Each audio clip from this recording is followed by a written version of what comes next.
Hello everyone, this is my autophotography project. My name is Alma Martinez and I hope you enjoy it. Thank you. Here I have two pictures because these are the people. Of course, I have my immediate family. The one with 7 people in it. I have my two parents. I'm still blessed to have them both with me, and my 4 siblings. I am the second oldest of 5 children. So of course my sister and I, it's us against my 3 brothers, or not really against, because we've always been there to support each other. My family are the people with whom I have spent most of my life with. All my experiences come with and from them. Of course, the first language I spoke was Spanish due to my parents. That's their first language as well. The culture family that I grew up in was about being there for each other and never feeling alone, because whatever affected one of us affected all of us. We could tell each other how we felt, and although sometimes we felt our parents didn't understand us, we grew up rich in culture and language. We would get into arguments and fight with each other. And our mom, of course, never allowed us to use curse words growing up, and always made sure that we thought about how what she heard made her feel and how our words would affect one another. In fact, I remember growing up, my sister and I would sometimes speak in English because, of course, my parents didn't understand the language very well. And so it was things we didn't want them to know, whether it's something about going on school or whatnot. And once they caught on what we were doing, well, then they started learning and catching on to the language too. So we could no longer use that as a tool. On our 3-day trips, when we would come down to visit the valley, those were days that we would have lots of conversations, and we were all in one car together. So for those 2.5 days as we traveled down, there were a lot of conversations going on, a lot of things shared, and also a lot of bonding between our families. So not just about the language and the culture, but also learning about each other and learning about our strengths and our weaknesses as well. We talk to each other and we listen to each other. We text every day and every night before going to sleep. That is one thing that our mom has instilled in us, and that is one thing that I think keeps our family strong and very togetherness. We may all be adults and we all have our own lives, but communication is still there every day. And when one of us needs something, the rest of us all pull together to help each other out. The other picture, of course, is of my extended family when I married into that family. That family is made up of mostly women. And in the picture, you'll see my mother-in-law with 3 of my sister-in-laws and one of my nephews. These women are very strong. They were raised in a family, and they were raised in a family, and unfortunately, they lost their dad at a young age. When I married their brother, who was my husband for 16 years, I only met my father-in-law. I only knew him for maybe 6 months before he passed away. So unfortunately, they had to go through a lot of obstacles, and they've had to go through grief since I met them. They're all strong women, and we do talk, we do communicate, we still stay in touch, because to me, they will always be family. And as I say it here, family is everything to me. This is my husband, John. Of course, as I call him, my Juan and only. We were married for 16 out of the 18 years that we knew each other. He was an avid reader and always watched movies. He was always interested in what was happening in the news, the weather, the economy, and he would often share those details with me as we ate dinner, took a drive somewhere, or sat in our backyard. We had so many conversations, and I always learned something new about him on a daily basis. When we first met, we would have our 8-hour conversations. And you wonder, what were these conversations about? Well, let me tell you. We would talk about our childhoods, our beliefs, our families, what work they did, and of course our values, what we were looking for in the future, and where we saw a possible relationship with someone if we met that right person. We were inseparable from the moment we met because we enjoyed spending time together, talking and sharing our days, our feelings, and I'm very fond of everything that I got to know about him before he passed away. I particularly hold on to all the cards he ever wrote me because to me I hold them very, very near to my heart. And he would give me cards just, of course, for special days, but then just sometimes any day. When he would pack me lunch sometimes, he would put a note in there, and a just because note. He was detailed in everything he did, and he showed me to appreciate and also know that I am a very strong person. All the conversations and words we exchanged are forever instilled in my heart because he's taught me so much about myself and how strong I am. He was always in my corner, my cheerleader, my, come on, you got this. Even when he said I was crazy for doing things as dressing up for school or participating in school-themed days or doing the talent show. He was always there to support me, to listen to me, and to show me that talking and listening and conversing with each other is what made our relationship, our marriage, our friendship, what made us very strong. So he will always be my one and only. As I look at this picture of my church, St. Joan of Arc in Westaco, I am reminded of all the social gatherings I have celebrated here. I fondly remember the baptisms of my nephews and nieces, my wedding, my parents renewing their vows, my husband's funeral mass, all the consecrations that I have witnessed here, all the ministries that help and that I am a part of. How this place, this church, has strengthened my faith with each passing day. The everyday readings, my Father Solis's homilies, words of praise, words of advice, the different verses that I hear, the different lessons that I learn. I remember all the people and the language and the readings that are done in this church and how they represent my faith and how they contribute to my identity.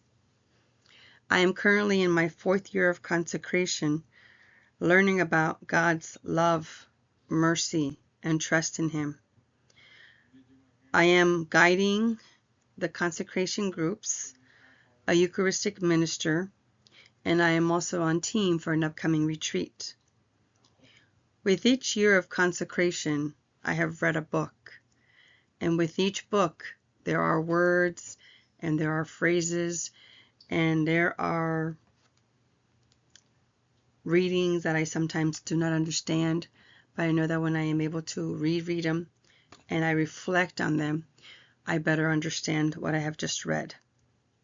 I keep a journal to write down all my reflections so that I can go back as needed if I need to go back and reread something or look something over.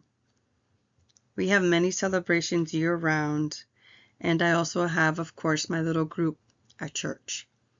Most of them are elderly ladies, so I consider myself very blessed when they give me advice or just to hang out with them and have a cup of coffee and hear about all the history of our church and have conversations with them and get to know them and also know more about myself as well, more about my faith. This year I was honored enough to participate in the Stations of the Cross that are done at Easter time on Good Friday. And I particularly remember that this time around, the Stations of the Cross felt differently. I was part of that whole reenactment, and I felt like I was really drawn into the stations this time around.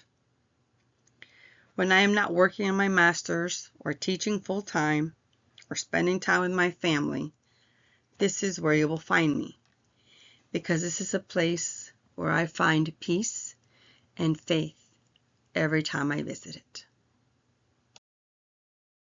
Looking at this picture, I see the school where I have spent the last 20 years of my teaching career, impacting the lives of many children and other teachers. I think about all the teachers who at one point were teaching with me in this building and have moved on, retired, or also continue here with me. I have been through 5 principals, 6 assistant principals, and many counselors at this campus.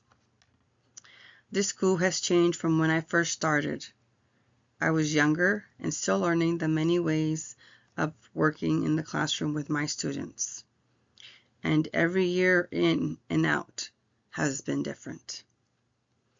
I have taught kindergarten all the way to 4th grade, and of course, knowing that each grade level has its own set of skills and student expectations to meet. I have tried all trainings, and some have had great success, while others have flopped.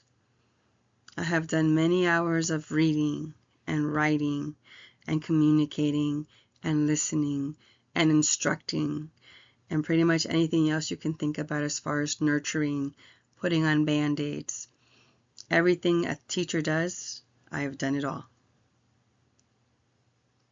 I have seen many students learn to read and also struggle with the process. I firmly believe that all students can learn. Reading and writing are daily in my classroom, so students know what to expect with me. The most rewarding event in the school is when students realize they are reading independently and they look at me and they say, "I'm reading by myself." And I say, "Yes, you are." And I see that big sense of accomplishment on their face, and they have also gained the confidence that they were lacking at the beginning of the year. Another moment for me that always touches my heart is at the end of the year, the last week of school usually, when the seniors of our district come back to us that were there with us, and they walk the halls. And I've had so many students come back and do that walk. And all the time, they still remember me, and I'll remember them when I see them, even if it was 10 years ago when I had this student. This year I'll have another group that'll be graduating as well too. And I look forward to every year and just wishing them the best in whatever they decide to do in the future. During the last week of school, it is also a sad moment for me because it's as I see my students, and they will be leaving me soon, going on to their next grade level, where literacy and language will continue to progress. This is one of many classrooms that I have been in at this school building, and to say the very least, this was my very first class 20 years ago when I started at this building. It brings me so many memories as I look at it and I think of all the different classroom settings I've ever had in my classroom, all the different students that have entered my door, all the ones that were on level or struggling, and I did my best to bring them and progress as much as I could. When I think of the beginning of the year and look at all the gains that my students have made this year, It reminds me of what believing in a student can do for their success. I consider myself a nurturing, caring, and loving, yet firm teacher who wants to prepare my students as best possible for what's to come ahead. I think about all the conversations we have in the morning during breakfast and the discussions we have as we read a book or start a new skill in social studies, science, or math, as students partner work together, and of course after-school tutoring when it's available. The reading and literacy centers that we have used in our classroom this year have really made an impact on my students' overall success. They have all come a long way, and I continue to reflect on my instruction every day because there's always something that I can do better or improve on how I instructed that day. I think of the relationships I have built with every student in my classroom and their parents, and how that has also helped them because they know that if I know about them, then that's telling them that I care about them. I applaud all their efforts and listen with a caring ear to let them know that I am not there to judge them, that I am only there to help them. I ask them about their weekends and about their games and about the birthday parties that they tell me about so that they also have something to discuss and, of course, build on that language, build on that literacy, and get that communication across to me. They find what they have in common with each other and also celebrate their differences. My classroom is a safe and nurturing environment where students can feel free to be themselves. Readings, writings, and communications of every kind take place in this classroom daily.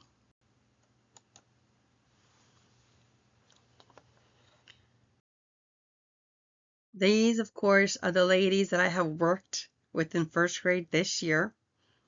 And I felt that this picture would be appropriate because, of course, we are loving first grade.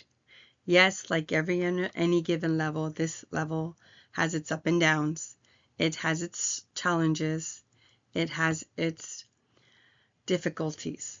But when you work with a loving team, a nurturing team, a team that will support you in what you think, and they respect the way you feel, and they're able to communicate it as well with each other. We have great communication with each other. We listen to one another. We're not there to judge each other. We're there to just have the best year possible.